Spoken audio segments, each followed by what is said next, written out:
बच्चों आज हम बच्चे क्या डिस्कस करने जा रहे हैं? Electric potential and potential difference को।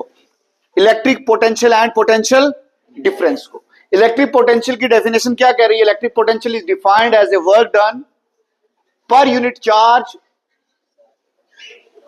इलेक्ट्रिक पोटेंशियल क्या होता है कि अगर हम किसी एक चार्ज को इंफिनिटी से एक पार्टिकुलर पॉइंट पे ला रहे हैं और जो वहां पर वर्क डन हो रहा है उसको क्या हम बोलेंगे?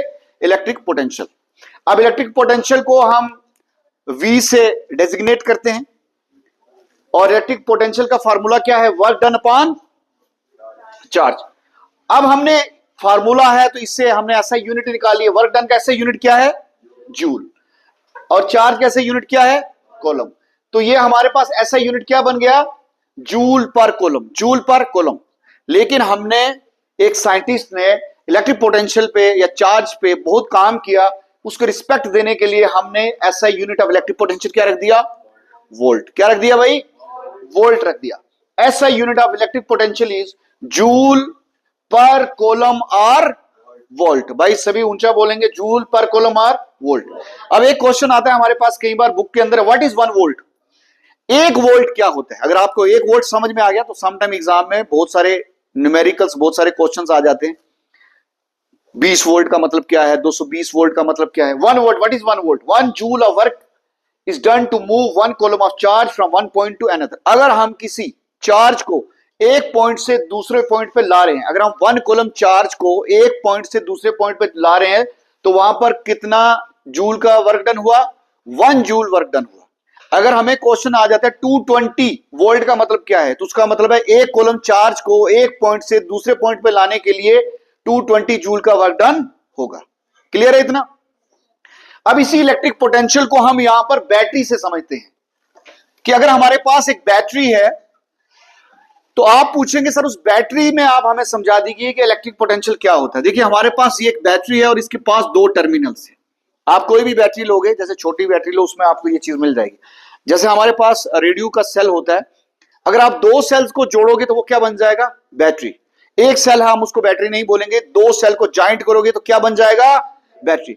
अब हमारे पास एक ऐसी बैटरी है, कल भी मैंने आपको दिखाई थी, उसमें 2 ऐसे पॉइंट बाहर निकले होते हैं। एक पे लिखा होता है नेगेटिव, दूसरे पे लिखा होता है पॉजिटिव।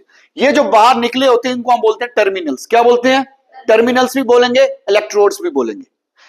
अब इस बैटरी के अंदर क्या होता है? केमिकल रिएक्शंस होती है। क्या होता है बच्चों? Chemical reactions. इस केमिकल रिएक्शंस के द्वारा यहां पर बैटरी के अंदर आयंस बनते हैं। 2 प्रकार के आयंस बनते हैं। कौन कौन सा? पॉजिटिव भी और नेगेटिव भी। तो पॉजिटिव आयंस पॉजिटिव टर्मिनल की तरफ चले जाएंगे और नेगेटिव आयन नेगेटिव टर्मिनल की तरफ चले जाएंगे। ये जो आयंस का पॉजिटिव टर्मिनल की तरफ इकट्ठा होना और इन आयंस का नेगेटिव टर्मिनल्स की तरफ इकट्ठा होना, इसी को हम क्या बोलेंगे? Electric potential. क्या बोलेंगे इसको हम? Electric potential. ये आयंस बैटरी के अंदर केमिकल रिएक्शंस के द्वारा पैदा होते हैं। इसी इलेक्ट्रिक पोटेंशियल का दूसरा नाम क्या है? वोल्टेज। असल में इलेक्ट्रिक पोटेंशियल और वोल्टेज बेसिकली क्या है? एक फोर्स है। क्या है? एक फोर्स। और ये फोर्स क्या करती है? ये फोर्स इस बैटरी के आगे जो वायर है, उन वायर्स के इलेक्ट्रॉन्स को फ्लो करने में हेल्प कराती है, मदद कराती है, ताकि वो इलेक्ट्रॉन्स यहां पर क्या करें? फ्लो करें। इतना समझ में आ गया कि वो फ्लो कराने में हेल्प करती है। अब दूसरा है, इसके साथ हमारे पास पोटेंशियल डिफरेंस क्या होता है। हमने देखा कि हमारे इस बैटरी के एक टर्मिनल्स पे कौन से चार्ज रहते हैं? पॉजिटिव। और दूसरे पे कौन से हैं? नेगेटिव। दोनों टर्मिनल के जो डिफरेंस है चार्जेस का, the differences of charges between the 2 terminal is called potential difference. एक टर्मिनल पे हमें पॉजिटिव चार्ज मिल रहे हैं, एक टर्मिनल पे हमें नेगेटिव चार्ज मिल रहे हैं। ये जो डिफरेंसेस है इसको हम क्या बोलेंगे? Potential difference. हमें अपनी बैटरी में इसी पोटेंशियल डिफरेंस को मेंटेन करना है, ताकि जब हम इसके साथ वायर को जोड़े, हमारा इलेक्ट्रॉन कहां मूव करे? नेगेटिव से पॉजिटिव की तरफ। तो इस तरीके से इलेक्ट्रॉन नेगेटिव से पॉजिटिव की तरफ मूव करता है और जिससे हमारा सर्किट कंप्लीट होता है।